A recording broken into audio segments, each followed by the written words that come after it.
Well, hello there. Welcome to Healthy Cooking with your friendly Italians. I'm Jim Bero. I'm Marilyn Bero. And we are happy because we're going to talk to you about food. We're going to give you some recipes. We're going to give you a demonstration of how to make a special dish. We're going to talk about what's going on around town. We're going to talk about restaurants. We're going to talk about travel. Anything that is somewhat associated with food. Correct. The recipes that we're going to do today, we're going to do a gnudi, which is a spinach ricotta gnocchi. We're going to do a slow roast plum tomatoes.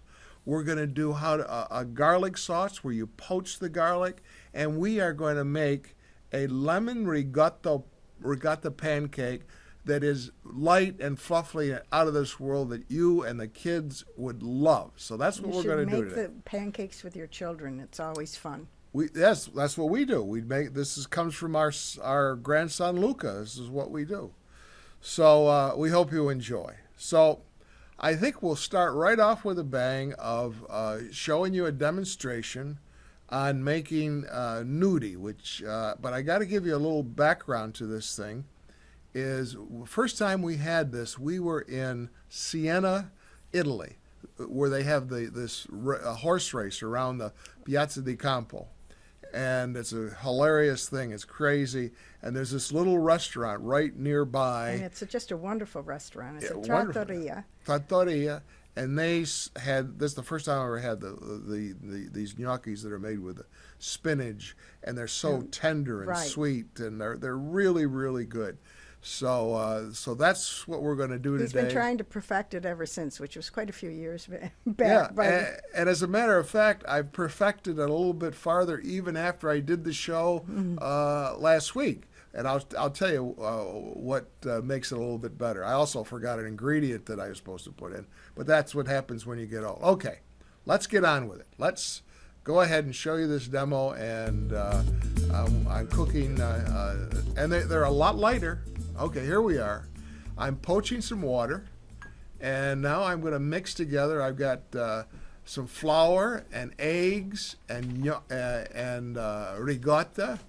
I'm going to mix that in together. Put a little salt. This is a simple recipe, and there's the egg yolks. They're not whole eggs, just the egg yolks. Put that in there. Now here is where I forgot. I should have put some nutmeg, some freshly ground. Yeah, you like the freshly ground nutmeg. Well, if you can't get a nutmeg that's in the shell and do it yourself, don't get the stuff that's already in the jar. That is worthless. It's like eating bubble gum. Don't do it. Okay. Now I'm also putting some nice Parmesan cheese in there, and we're going to mix that together very lightly. We don't want to over mix it. Okay, and then we're gonna poach these, and we're gonna poach these for probably 3 to 4 minutes. What's gonna happen is they're gonna rise to the top, and when that happens, you can take them out, and that'll take about 3 or 4 minutes. So there goes some more cheese in. I put a little more egg yolk and water. It was a little thick, and here we go. This is the kids will love it. They're light, even though there's spinach in it. They will really enjoy it. It really does taste very good. Yes, right. So you want to. Now I'm taking 2 spoons that I've wet, and I put it in there, and I sort of form an egg shape with the thing. Then take it out. If I don't fall back in, this is the old way of doing it. But you notice that the water is just barely, it's a simmer. If you salted too. Salted, you don't want it to be boiling because they'll fall apart. So you have to have this a very light simmer. It has to be hot enough to cook it, but not rapid boiling, because then they'll disintegrate. Right. And I've also got right next to where I'm simmering this water is I've made a sauce for this, which is a very easy sauce. It's a butter sauce, and I'm going to put some fresh sage in there. Again, just only use fresh sage. You would Right. not like this with dried sage. Right. You have to find real, fresh sage. We happen to grow some on the porch, but We always grow it's too much also of it. available in most grocery stores. So now I'm taking them out. The gnocchi's raised to the top. I'm putting in this butter that I've tried to get a little on the brown side. I don't want to over cook it so it burns, and just put that in there like that. And we're gonna add some sage to it. And there's the sage. Put that around. And you could also use a marinara sauce. Yeah, that's always a possibility too. And they're basically finished. They're ready to eat. Now all I need as they're cooking is I need to be able to drink some wine and watch them cook. This is the best part of it. I've added a little more Grated cheese. grated cheese over the top. Again, And, using a pecorino or Parmigiano Reggiano or Right. something. Easy dish, really easy dish. I put a little flourish on it. That's a little parsley. Okay, you don't need to do that. You get to a point with me. I always like to finish off something. I always like the fresh, flat Italian. There's the parsley. wine. God bless you, Jim. Best part of it. There it is. That's it. Easy. Now, I told you I'm improved on this recipe and making these. I have here, it's a melon ball scooper, okay? This is actually easier To make the to gnocchi. make the gnocchis. You just put it in and push the top so it's flat, and in they go. And the scooper will put them right And into the water. that's easier. And I just discovered this 2 days ago. All right, so you're always learning. So you should try that, and it's a great recipe. Okay, Marilyn, we had a great time Saturday. Where did we go? We went to the Grape Festival in Naples. And this And time, oh my goodness, all the people. But it was an absolutely beautiful day, first of all. And second of all, it's always fun. And of course, is. there's grape everything. There's grape pies, there's great popcorn. They had, didn't they have cooked grapes or something? They had roasted roasted on grapes. the grill. I didn't try those. No, I didn't try those. Right, but they have every kind of grape you can imagine. Yep. And all kinds of vendors. I mean, Yeah, and you could go do your Christmas shopping there. And Marilyn, you bought a jacket there. I bought a jacket that was for $15. I can't believe it. Yeah. So we had a great time there. And this time of the year, there's so many great festivals going on. We got pumpkin festivals. We got wine festivals. October is Oktoberfest. Go to and drink some beer and eat some German food. There's apple festivals. That's all going on now. The wineries are at prime time to go visit the wineries because they're bottling or whatever. You can Absolutely. see those kinds of things.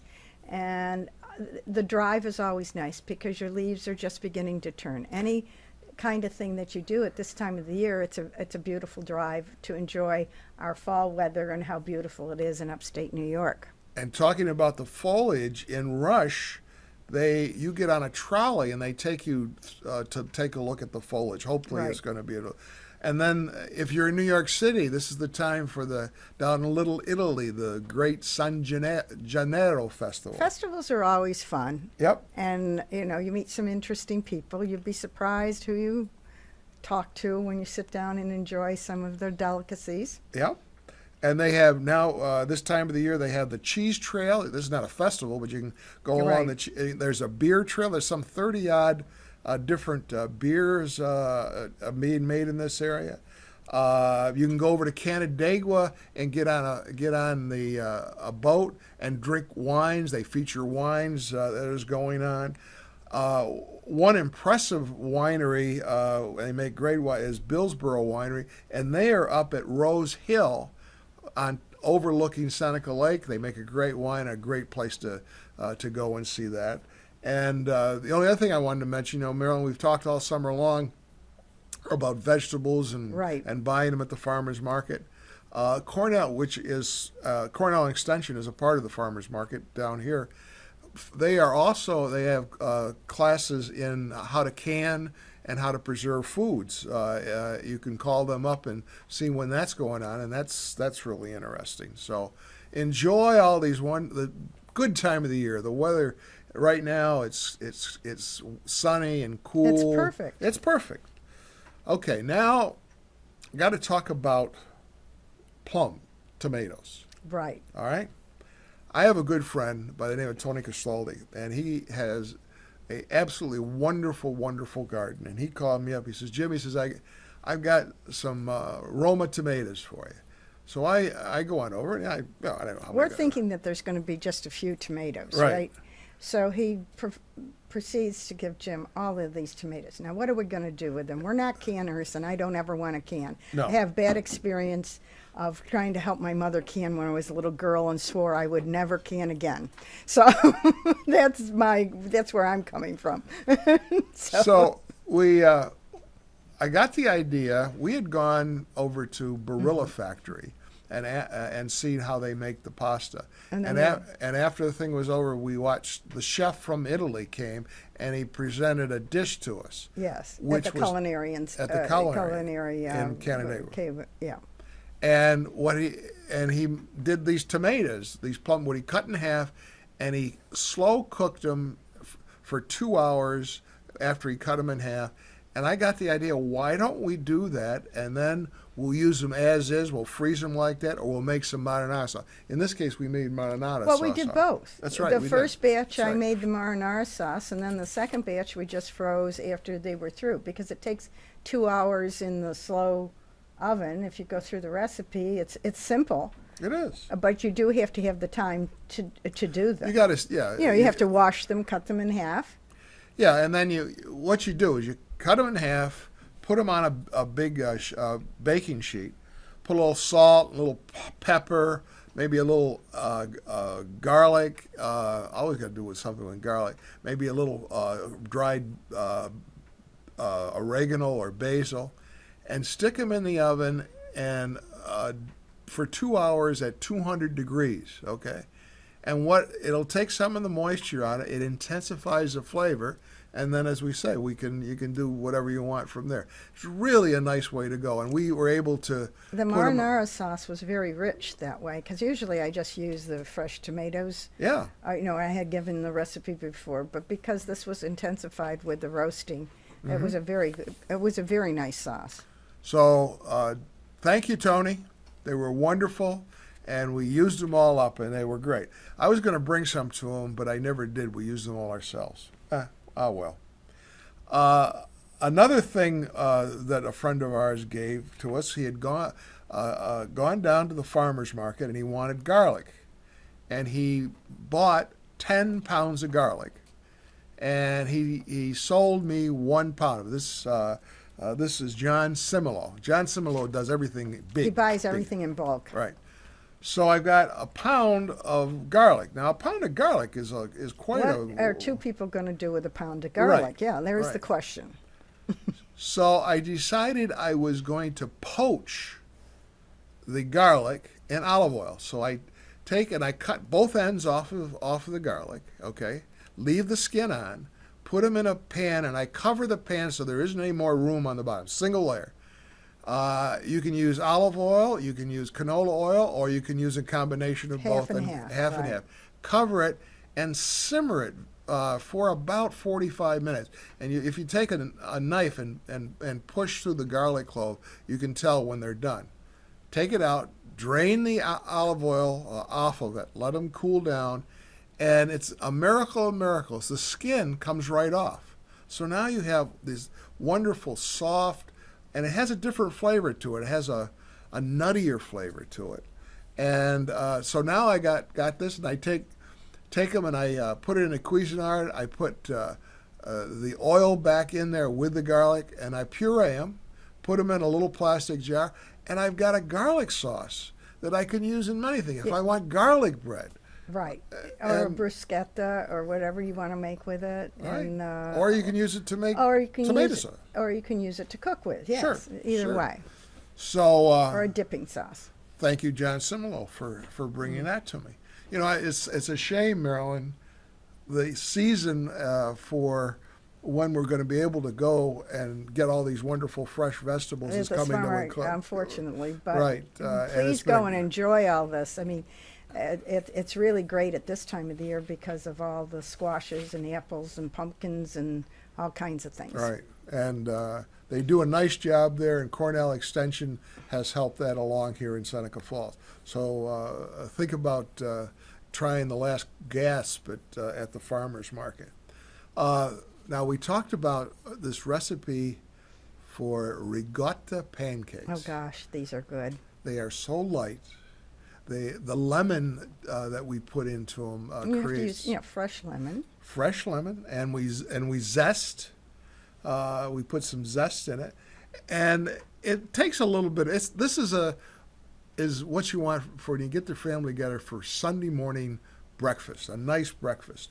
And you take your butter and you heat it up, and you add some milk to it, and you set that aside. Then you add some flour, some baking powder, a little salt, mix that together. Then take some egg yolks, mix that together with some sugar and lemon zest and a little vanilla, and add that to that milk mixture. Take your egg whites and beat them till they're Yes, stiff. they have to come to peaks. So Right. that brings the airiness and the lightness into the batter. Yeah. And they'll get stiffer if you add sugar when you make the egg whites. And fold that in very, very gently. The folding action is down and up, down and up. And you make these pancakes, and they puff up. They're just delicious. Your kids And will love them. and go get some really good maple syrup from the area. Or even you can use honey. There's lots of good honeys around, and they're all local. You couldn't have a better breakfast. You can. So try that. See, we got all kinds of great things going on to Yes. tell you about. I wanted to talk, Marilyn, about last week up in Rochester, they had the Fringe Festival. Yeah, it's over with now, but Yeah, it is. But it reminds us of a Fringe Festival that we went to. yes, and we went to one in Edinburgh with our sons, our three sons. That was when they were much younger. They have it for 3 weeks, the end of August, first part of September. And they come from all over the world. All over the world. To and perform.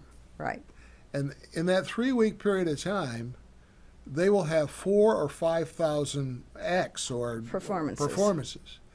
And they start at like 8 o'clock in the morning, go all day long. Well, basically, they almost go 24 hours. Almost 24 hours. You might not have something at 3 or 4 o'clock in the morning, but good share of the time that goes almost 24 hours. Well, at 3 or 4 o'clock in the morning, now they're exhausted, they go drink, right? Right, something like that. Right. So they also have a tattoo.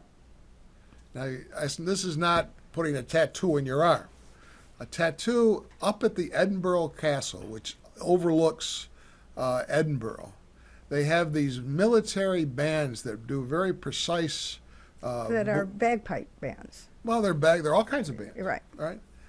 But the real culmination of it, at the end of all of these things, they turn off all the lights in the Edinburgh Castle except one light that shines on a parapet, and on that parapet is a single bagpiper, and he plays the bagpipe. I get goosebumps when I think about it. Incredible. Yeah. It really was. It was something that I never all thought family. I thought much of it. I didn't even know what a tattoo was, but it was Mark that insisted that we had to go. Yeah, we went. We were somewhat dubious. Right, about going. and we did, Yeah. and we just loved it. So if you ever get to Edinburgh, in Well, if you ever August, see a Fringe any place, you should try, because there's Yeah. really very creative people, and they're trying to get their work brought to attention, and they got, some of them can make a career after they've been there. So right. New York that's City has them. Toronto, I know, has them. Vancouver, Vancouver has a big British Columbia has one. Yeah, They're all so- over. So, So I want to mention one thing before we finish the go. show. Yeah.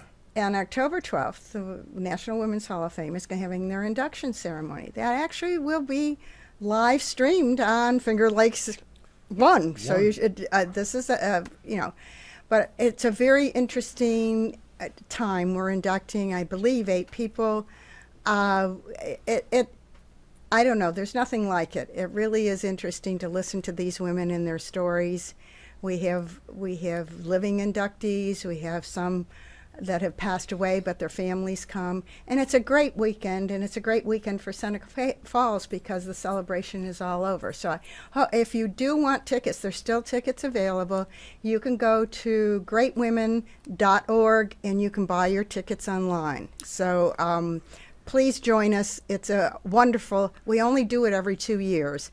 So it's an occasion, and I hope you will join us. And these great women will come and they will talk to the school kids. They do. It's a whole weekend. And they have so much knowledge and good Their things to say. Their stories are incredible. Right. There are people that you've never heard of and didn't realize what they did.